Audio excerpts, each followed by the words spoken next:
therapeutic, female-centric confidants. Welcome to another episode of Confidently Insecure. I am your host, Kelsey Darragh. This is the podcast where we are absolutely sure we don't know everything. I am so excited to introduce our two guests for this week. They are the Shrink Chicks, Emily and Jennifer, who are two female therapists based in one of my favorite cities, Philly, Pennsylvania. Thank you very much. Working to destigmatize therapy, open up the conversation to it by creating a non-judgmental environment, hoping to make therapy more accessible to people via their podcast, social media presence, and therapy practice, and the owners of the therapy group. Thank you guys so much for joining.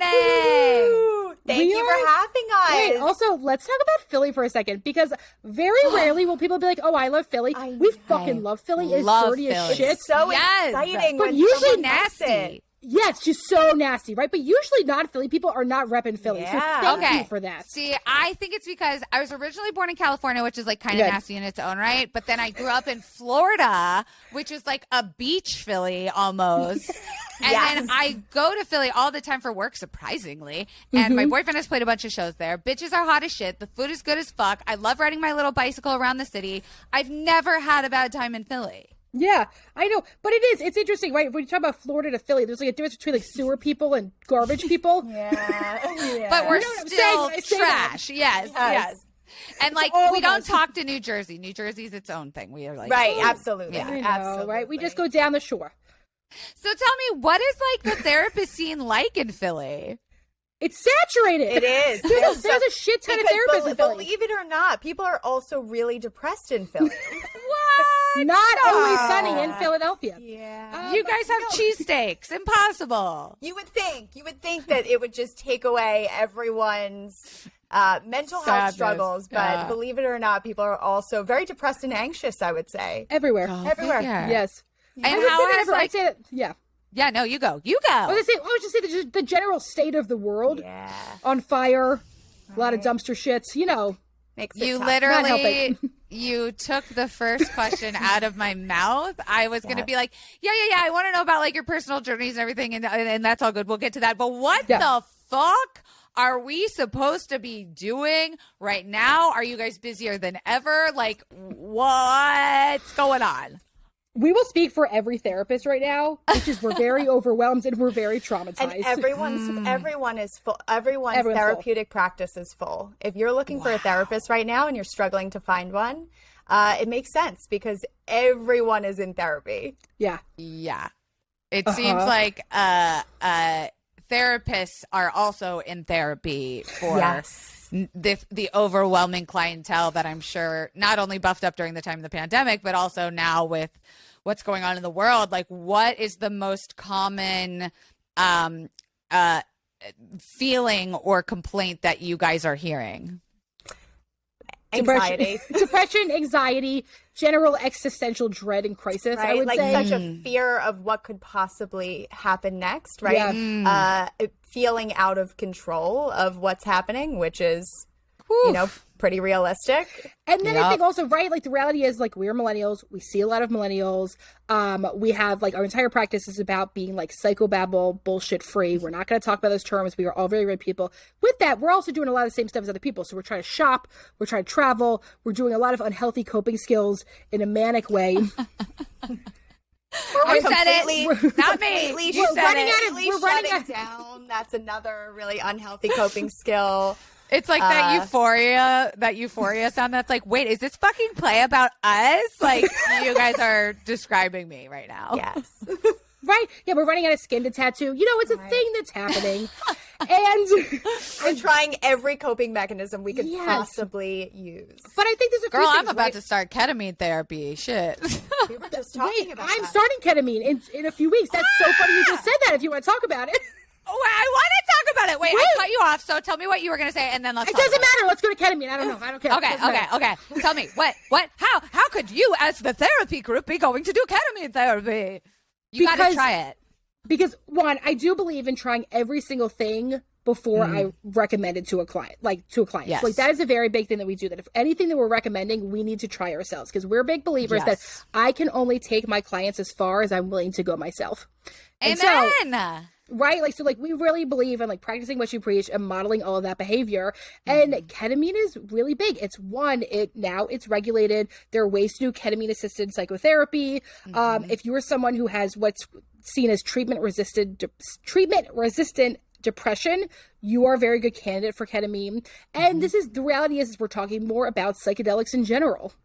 And there was no way for them to not start regulating it or implementing it because all of the research backs it up so much. Yeah. I always love to recommend the book. I'm sure you guys have read it, but How to Change Your Mind by Michael Pollan. The godfather of psychedelic therapy research. It's one of my favorites. It took all my fears away about drugs and therapy because, again, I grew up in Florida. We didn't use that shit for therapy. That was like you're trying to get fucked up and go to the ultra rave festival. You know what I mean? It was a terrifying taboo. But I think that's like just points to, again, like you guys being these millennial therapists that can tell you like, hey, what your parents thought what treatment was. They literally used to put magnets on their head and electrocute each other. Like, we're past that. We're growing. We're learning. There's more options. Do you find that that's like something you're constantly talking about? Absolutely. And you know what? We were taught a very specific way when we were becoming therapists. They told us to neuter ourselves, that, you know, we were taught about being a blank slate. And so we were really confused when we became therapists because what we know is the most important predictor of therapeutic success is your relationship with your therapist. And how do you build a relationship with your therapist if they're not a real human? And maybe previous generations did, but this generation does not. No. Right? I love that. That's just the reality. Everything changes. And if we don't change with it, no matter what your industry is, you're going to be left behind. I love that. We've had so many therapists on this year, and I don't think that's an accident in the last year and a half, 2 years, where it's been so refreshing to like hear what they're talking to clients about versus when I first went into it, you know, at 15, 16, 17 years old, being like, I'm not going to talk to this old white bitch who knows nothing about me. She's not going to give a shit about what's going on with my high school drama. Like, I felt zero connection. But I wonder, kind of circling back to what we first started off with like the state of the world, how are you seeing the way people are taking care of themselves or responding or looking for therapy and treatment right now? How is that going to change the way we look at like mental health and therapy for the future? Yes, I'm asking you to predict the future. We would love to predict it right now. Well, one of the things that we think is that even people like you that will sit on a podcast that has an audience, every time we scream from the hilltops, I go to therapy and this shit works, we are helping to destigmatize it. Every time we talk about, even if we're using unhealthy coping skills, every time we talk about self-injurious behavior, an unhealthy coping skill, shit that we did, shutting down, or worst moments, it is helping somebody else to be more vulnerable and connect to themselves. And the reality is that connection can help treat depression. It just can. And it's becoming so much more. I think it's cool, like in high school now, to go to therapy. I think it is too. Whereas before, when I was in therapy, when I was 7 or 8, I remember my mom would be like, "Don't tell anyone where you're going." Yes, it was a secret. Yeah, it was a punishment too. If you don't stop doing this, I'm going to send you back to that therapist. Right. You have to go to the doctor. Right. It was like a punishment every single time. And so you guys, now did we have the same parents? Like, yeah, probably. Name your mom and dad. Is it Mike and Christy? Is that who you? Yes. But it was the same thing, right? And we hear it now. And sometimes we'll still hear, a lot of times we hear it more with couples therapy in this day and age, where it says like, well, then I guess we have to go see a couples therapist because this isn't working. Clearly, you're not changing. But let's not use therapy as a threat, because every time we use it as a punishment and a threat, it actually re-stigmatizes it for all of us. We want positive feedback loops across the thing, right? I want to go to couples therapy with you because I love us and I want this to work. And I want to be closer. I want more intimacy in our relationship. And I think that the really wonderful thing is that people are learning how to ask for help. Where I think there was a lot of messages in the past of just suck it up. You can do this yourself, right? And if you are asking for help, that there was, it meant you weren't strong in some way, right? Or there was a weakness, where we think it takes so much strength to be able to reach out and say, I need help with this. I really could use someone to talk to. And if not now, sis, when are we? I mean, like, the rate we're going, good Lord knows something's going to happen that'll force you into it. But like now is the time for everybody to be saying exactly what you're saying. I need help. I can't do this alone. Things don't feel right. And I think that there's also something about this, the state of the world has almost normalized it for a lot of people, right? Where in the past, it felt embarrassing, like, oh, I don't need to go to therapy. I have to, where now there's so much more normalizing around it, right? Oh, well, we've been in a pandemic for, 2 years at this point. Of course I need therapy, that there's so much more support around it, which I think is driving a lot of people into therapy too. Well, and the reality is also telehealth has made it more accessible. Virtual therapy does work, but it's also allowed people to feel like, well, how am I supposed to leave in the middle of the day? Or what am I supposed to do? And what if somebody knows? As opposed to, you want to know what? I can log on. I can talk to someone. I can get that support. And like, we want accessible therapy, because also the reality is the disabled community has been asking for this, for accessibility for forever. And our own ableism has kept that away.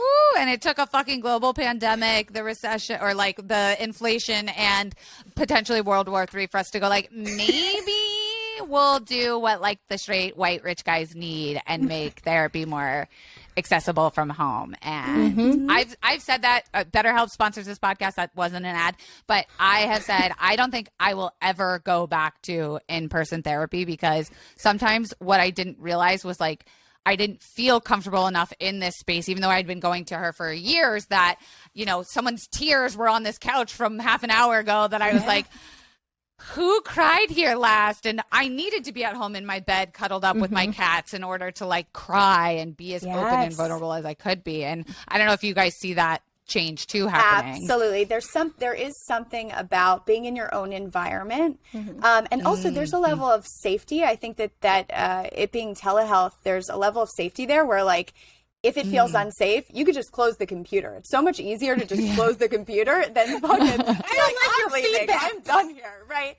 So there's some sort of like protection in a way that I think it allows us to be a little bit more vulnerable, where we can say, I'm going to open up. I'm in my own space. I have my cats with me.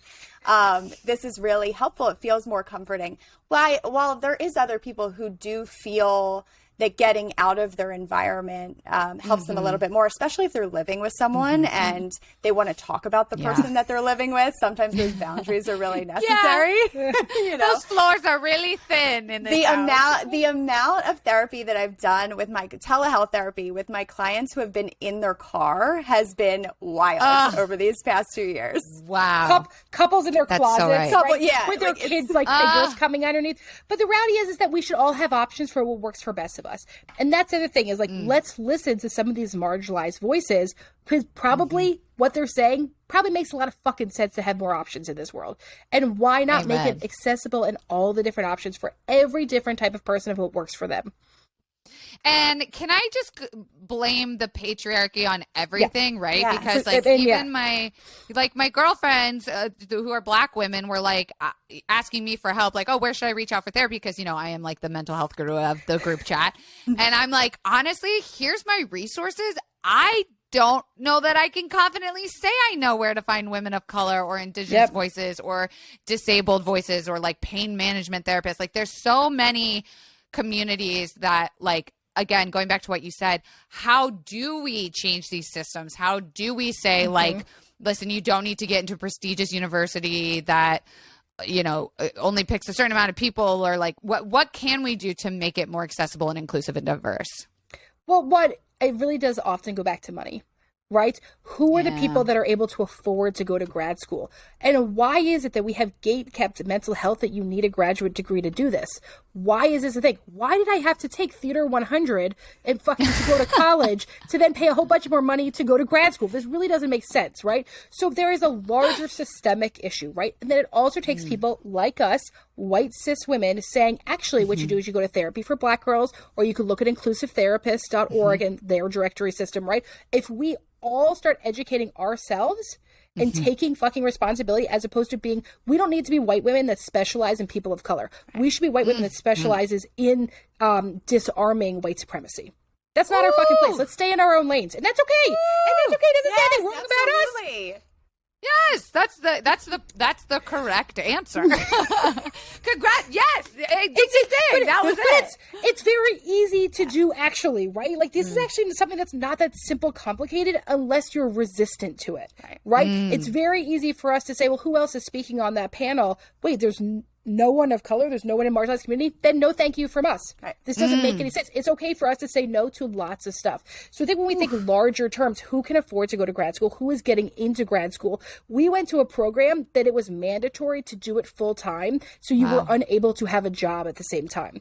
Ooh. So who does that work for? Privileged folks. Yeah, right? So that worked for us from privileged communities. Yeah. But who else didn't that work for, right? So this comes from a larger systemic change. And this is the issue that also, it can't be on individual responsibility. I don't work at a university. Right. I don't work in that larger system. I can use my voice.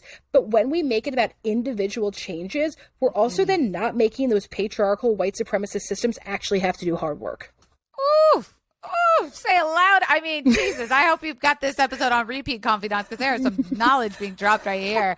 How do you think that, I mean, like, we're both all bitches with podcasts that are trying to help people. We have social media where we put out, you know, helpful therapeutic advice. Sometimes for me, it's more goofy and cat-centered, and I don't have a degree. But what do you think about what our generation is doing in terms of accessibility to help that is helping break down a lot of barriers for people who alternatively maybe wouldn't be able to afford therapy or go to therapy? I think the fact that we are sharing such knowledge in accessible platforms is so important. I do think it's important as you're listening to these things or you're looking at Instagram therapists to take what works for you and leave what doesn't. Because it's absolutely impossible for it to apply to everyone. Right. And that's the thing, is that you can kind of create your own knowledge by listening to these podcasts, looking at these different Instagram therapists and kind of combining the things that work for you and saying, okay, well, what can I take from this? And then what can I leave behind? I love that. I love, like, take what my yoga girl on my free YouTube channel every morning says, like, take what serves you and leave behind what doesn't. Like, we're here to serve you. And I'm like, oh, I like that. It makes me wonder, because I, as a, again, non-degreed, pseudo. We're gonna give you an honorary degree. Yes. Like oh my God, from the therapy girl. You're posting a lot of like cat stuff. I think that's very therapeutic. Thank you. Okay, you know what? I will take that. Thank you very much. That does serve me. It just, even as that person who's not in the business of therapy, I find myself constantly trying to keep up with the audiobooks and the therapy techniques. Like, literally in the other window on my other monitor right now, I have a YouTube video that's what is authentic relating. Like, I'm constantly trying to upgrade my knowledge. And I'm curious about what you guys, as professional therapists, what are you watching? What are you reading? How are you staying updated? And even like with ketamine therapy, right? Like, we know it's been around and legal for so long, but how are we now just kind of being like, yeah, you know what? We got to get this more involved and out there. There is so much information. We always say that becoming therapists really ruined reading for pleasure for us, because we have so many fucking books that we have read and are going to read. But we go to I'm going to a conference this weekend, like right after this podcast. I am leaving right after this podcast to go to DC to go to the Psychotherapy Networker. And so we go to conferences, we do readings, we do trainings, we listen to podcasts. I think also talking on our podcast really allows us to dive into more information. But it is next to impossible to keep up with everything. But we make sure that we continue to educate ourselves, because we know that we will not get to a point where we're done learning, that we will be learners for our entire lives. And shouldn't we all be? And shouldn't we all be? So you just finished Parents of Emotionally Immature? Yeah. Oh, no, Adults of Emotionally Immature Parents. Oh, which wow. I highly recommend. If you are a child who grew up with emotionally immature parents, that book will be so incredibly validating for you. You will cry while you read it. It is incredible. So and so I just finished No Bad Parts, which is about internal family systems theory. If you haven't read it, you have to read No Bad Parts. And now I'm reading Drug Use for Grown-Ups. What is ethical drug use? Let's talk about how to have ethical drug use. I love that. I mean, literally, I'm like writing these things down as you guys are saying them because I'm like, yes, love that one. I'm like, need to download the audiobook version. I'm trying to get through right now The Body Keeps Score again. I read it a long time ago, but I'm refreshing, and it's so sad. Yeah. That's a hard one to get and through. It's heavy. And that's the thing, is that a lot of this stuff is heavy, especially if it touches on your personal experience. Totally. Right. And so it is okay to give yourself breaks. And we have to remind ourselves it's okay to read for pleasure and not just dive into therapy books constantly. So so that was one of my goals for this year, was to start reading for pleasure, right? Because I do think we always think reading has to be productive, but I don't think it does. What if reading is simply for rest and for pleasure and enjoyment? And I think that's the thing, is that we can sit here and be lifetime learners and I can read every fucking book, but holy shit, like, it's a lifelong thing. So how do I rest? How do I just take care of me? It's cool to do all this stuff, but like, self-healing doesn't have to be an obsession. Right. It can be something that we do constantly, the same way, like, when we're talking about any of different like long-term changes, it has to be a marathon, not a sprint. I'm laughing because my boyfriend literally left this morning to go to the Monastic Academy, the anti-fragile heart healing retreat, for a week. And I'm like, okay, we have become a little bit like obsessed. And I do wonder, like, how do you guys, because listen, y'all's business is a booming and stacked. If you go look at the therapy group, like, you guys are running a fucking business on top of all the social media, on top of the podcast. Like, how do you guys, and don't lie to me, don't you lie to me. You tell me the truth about how you rest and relax and self-care. Smoke pot. Watch a ton of reality TV. We like let our brains fry. We have to emotionally separate from it, right? And we always say, like, because our careers are around helping others, that you cannot take care of other people if you're not taking care of yourself first. And sometimes self-care is just shutting your fucking brain down, because all we do is talk about therapy and talk about taking care, and so it is okay to have those moments where you are shutting your brain down and kind of recentering and saying, I just want to watch smoke pot and watch some reality TV. I like that we're calling it pot too. I feel like my mother. I feel like I'm such a boomer. We are marijuana. Such a boomer. But have the you reefer. The reefer. The devil's lettuce. Have you read Burnout by Emily and Amelia Nagoski? I don't think I have. Let me look it up. Burnout. Burnout. Write that one down too. Write that down. I wrote it down. I'm adding it to the pile. And one of the things they really talk about is that research really does indicate that community care, community support is actually the answer to burnout. And when we make burnout about setting boundaries or individual systems again, once again, we're discounting the massive power of relationships. How I feel is sitting with my friends and fucking hanging out and laughing and having joy and having real rest, right? So it's amazing to do this work, but also, how do I recenter down and get some laughs in and have healing and rest that way? Amen. And I think that that's obviously been hard because of the panini, the Patricia happening to all of us. Like, well, I definitely made my little bubble. We're all vaccine boosted. Yes, we pro science on this podcast, and still, I posted a picture of last week. I went to I went on a ski trip with a group of friends, and they had like sort of this after hour ski like rave thing outside, and it was outside. I'm vaccine boosted. My boyfriend already had COVID. I didn't catch it, so I feel like pretty good.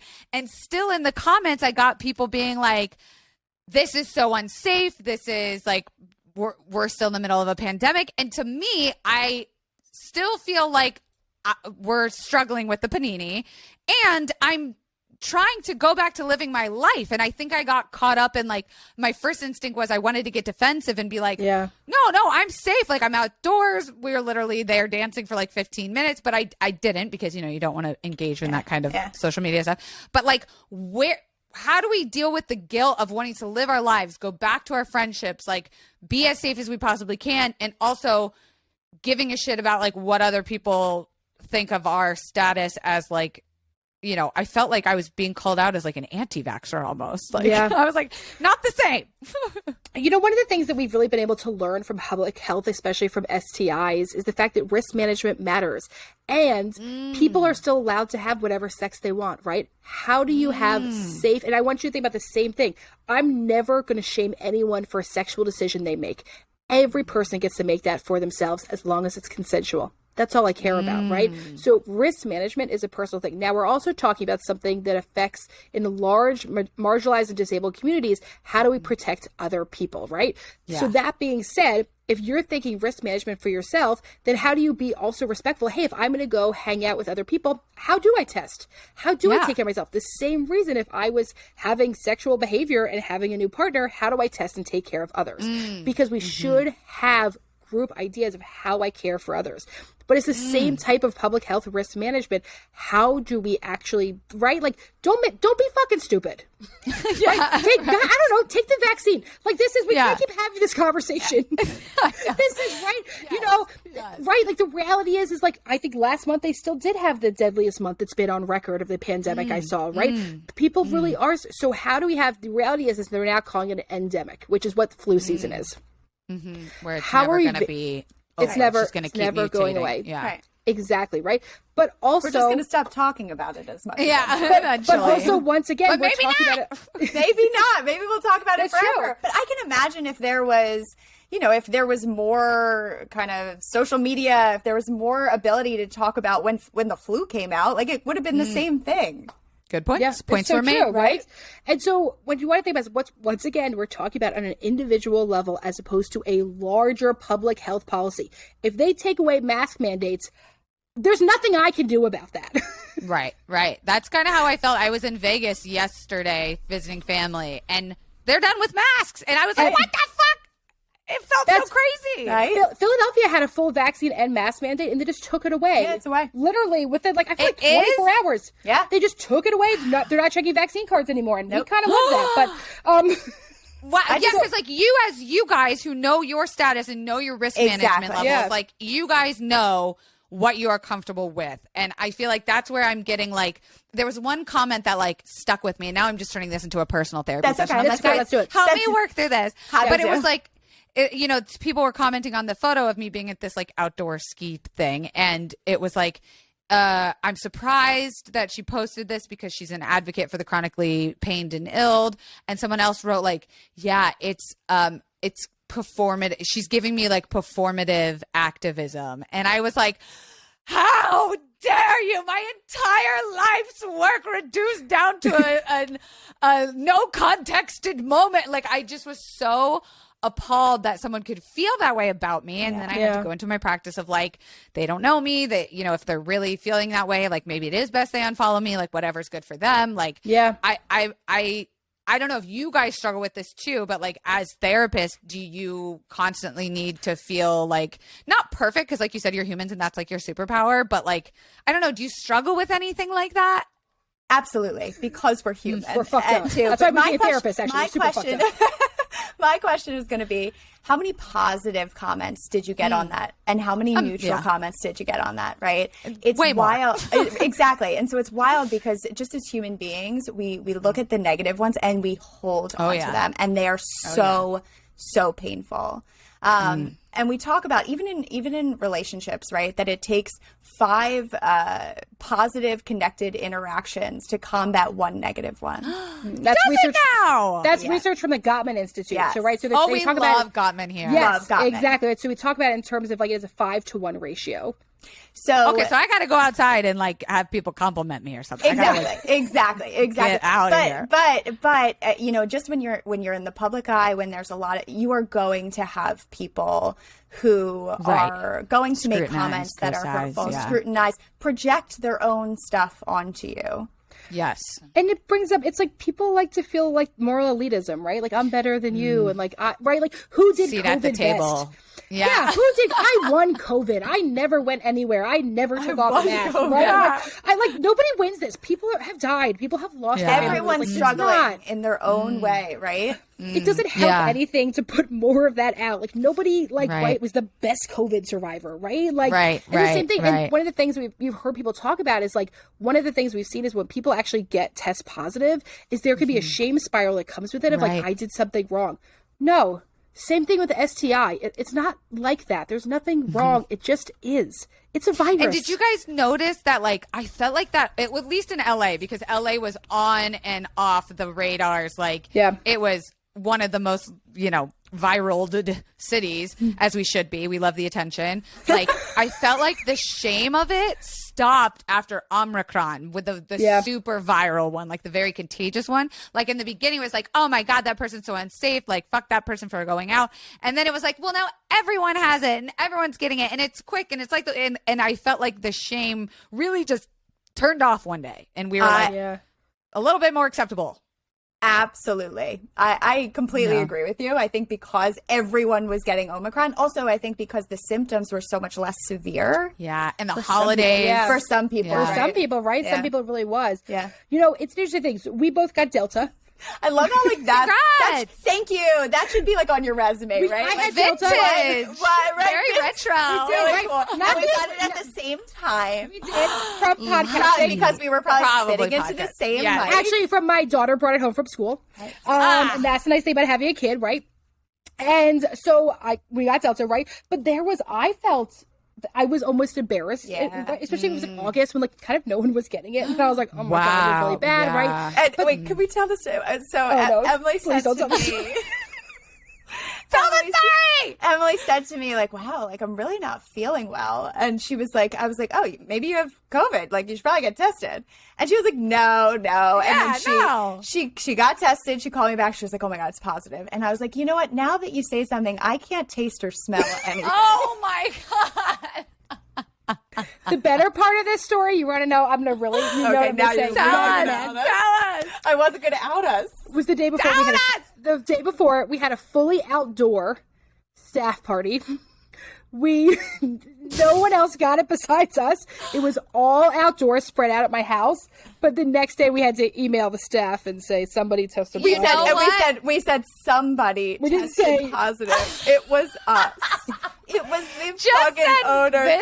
This just sent this podcast episode with the timestamp link out to your company. We already talked about it on the podcast. We told them all. But during that time, we had so much shame around it, right? And we had been so careful in all of our offices. And so many people weren't going back. And we were like, okay, things are like lightening up. We can have like an outdoor party. We want everyone to feel connected. We know this has been a really tough time. Yeah. Everyone was vaccinated. No one else got it, for the record. Just us. Wow. But the thing is, like, even when you make the safest decision, sometimes it's not about someone being wrong or bad. It's just a fucking virus, man. Like, we cannot put morality the same way that food shouldn't have moral value. It's not like that. I think this is I'm so glad we talked about this just because it's not a conversation. Like, you're all about destigmatizing. You guys are doing like all that kind of work. And I think that shame plays into this part of all of our millennial lives millennial Gen Z, that we're going to like remember for the rest of our lives. And I think that like this conversation is important to have, and it hasn't been talked about a lot. So I appreciate you guys for like sharing that part. You didn't think this is where this was going to go today. I didn't. I haven't looked at my note outline in like 20 minutes. I've really just said, fuck it, throw it to the wind. I'm just like, let's just talk, you guys. Let's just hang out. Let's just be pals. It did make me wonder, like, how you guys, when we're talking about, do you ever feel this need to be perfectionist, or like you're supposed to have it all together? Like, I totally agree with you guys on that. You want a human being as a therapist. You don't want a blank slate or a robot. How do you help other people understand that? Because I get asked all the time, where do I start? How do I find a right therapist for me? That's like the most common question I get asked. How do you sort of destigmatize this idea of like, no, the person you're going to for help is supposed to be perfect and better than you and have their lives together? Not like if they have it figured out, wouldn't they be perfect? Like, I do think that there are clients who want a therapist like that. Like that there are definitely clients who they want a guru then. Right. They want a guru yes. or they want someone who has all the answers, right? And that's not the type of thing. I mean, we help guide clients to finding answers for themselves, finding a life for themselves that they're going to be happier, more content with. And at the same time, being very open and honest and being very connected to ourselves, because we have done this work for ourselves and continue to do this work for ourselves. And so I do think that there are clients who maybe want someone who comes from a one-up position and says, I have all the answers and here's what you should do. We come from a one-down position where we are very much helping clients to figure out who they are, find the best way that they can live their life, because we don't feel like that's our job to tell them how to live. Wow. That was very insightful. And I love the idea of like, it's also okay if you want that and maybe that works for you, but you shouldn't be afraid to change it up and try something new if it doesn't. And I think the most successful therapeutic relationships I've had is women around my age or gay men. But I tried to stay away from gay men because it was like too comfortable. Like, they were more like my pals. And I was like, no, I do need that little bit of edge of like telling me sometimes not what to do, but like how to do it, pointing out my flaws. Yeah. Well, and I think it's also sometimes you don't know what works until you try it, right? So, like, if you're someone who's, like, thinking about going therapy, like, I want to do some therapist shopping, try a little bit of everything, right? Like, it's okay to when someone offers you a free 15, 20-minute phone consult, take it. Do it. Yes. Don't say, like, oh, let me just book. Take that time and use up that time. Do not feel See if you connect with the person. Exactly, right? Sit there, ask questions. What is the session going to look like? What does the intake look like? Do you give homework at the end, right? Like, there's so many questions you can ask in that. And I would really encourage you to do that and try different things that work for you, because sometimes you don't know until you know. You don't know until you know. I love that. I have like kind of a selfish foundery question, since you guys are co-founders of the therapy group. That's like a full-fledged like mental health business. Yes, ladies. I started a company during the pandemic, nothing to do with therapy. It's a home decor trading app. It's not launched yet. Anyways, but like as founders of this, how was that journey of building a business on emotion? You guys are already laughing. Like, I want to know. Tell me what you're laughing about, because I want to know. We're laughing because we're still on the journey, very much. I love it. You know, and so it has been a fucking journey, if anything. I mean, Emily and I met in grad school and decided right after grad school that we were going to start a business together. It's 2012. 10 years ago. Wow. Yeah. And so all I knew was I can't fucking work for one of these fucking assholes. All I knew was that I was way too fucking bossy to ever work for someone else. And I had to beg and plead, Jen, please, you have to start it because I can't afford to do it on my own. I'm too poor. I was like, I don't have any money, so I need someone else to help me here. I love that. And so that's what we did. And we were very young, but we also knew that we wanted to start a therapy practice that was based on our values of having clinicians that are very down to earth, that you feel like you connect with as a human being. And that's really what we've built our practice around. But to be completely honest, like, we are figuring it out as we go along. And as the business has grown. And so as the business grows, we have to grow with it. And so, I think the best thing we could say is it just to allow yourself to grow, to allow yourself to step outside of your comfort zone. You know, when we started the podcast, I would have rather died than talked on a podcast. You're kidding! I swear to God, it was the amount of begging I've had to do for most things with Jen. Jen is our introvert. I am very introverted, but it works. It works, right? But you have to step outside your comfort zone in order to grow, and both of us have really had to do that in this process so much. I think the really good thing is that Emily and I have great communication between the two of us. And we also check ourselves constantly about our own shit. Like, we will have therapeutic conversations in the context of business all the time. Aww. I love that. The thing I would say is also, like, I think in this generation, all of us want to be perfect and great at something at the beginning. We were very bad at this at the beginning. We started out in a basement office with fucking animals and charging $60 a session, like right? Oh man, we had rented furniture. We couldn't afford to buy furniture. Right, I forgot. Rented, and then like some shitty old IKEA couch my brother gave us. So my God. It's okay for it to not be gorgeous and perfect and beautiful at the beginning, right? Sometimes shit is really messy. And so what I would say to anyone developing anything is let yourself fail and don't give up, right? Like it is okay for this to not be perfect. And I think especially in our generation, there is a lot of perfectionism and there is a lot of like, if I put it out there and people see it and then it doesn't go well, what are they going to think?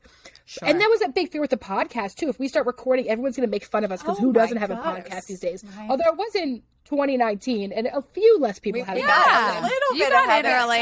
Right? So, but the thing is, like, all of us are so worried about failing. Yeah. Let yourself fail in front of other people. Let yourself fail for yourself because that's fierce self-compassion. If you haven't read Fierce Self-Compassion, Dr. Kirsten, but that sounds like I'm writing it down. We're going to send you book list. Yeah. Honestly, I am a book whore. Obviously, you can see my studio. There's a whole nother bookshelf. I'm like a book whore. Okay, we're gonna send you a big book list. Well, and I also think we so often see people's end result because of social media that we don't we're not necessarily seeing the process that like no one saw the 10 years that we worked to get to this point. Wow.